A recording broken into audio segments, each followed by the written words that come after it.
Молодежь интересуется и международной политикой, вопросы о российско-британских отношениях. По поводу вот этих шумных дел. Ну, я думаю, что вы уже многократно обсуждали это, слышали. Тем не менее, я скажу еще раз. Вот с чем связана эта проблема, которая раздувается сейчас со стороны наших британских партнеров? Ну, произошла трагедия. Так, погиб господин Литвиненко в Лондоне. Они предъявляют претензии к одному из наших граждан, к Луговому. Хотят, чтобы мы его экстрадировали туда.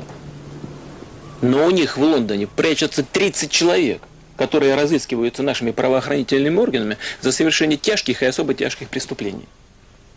Они даже не чихнули и не подумали их выдавать. У них такие же проблемы в меньшем масштабе, но были и с Великобританией, с США, как ни странно. Были с Францией, с другими странами. Они никуда не выдают людей, которые прячутся на их территории.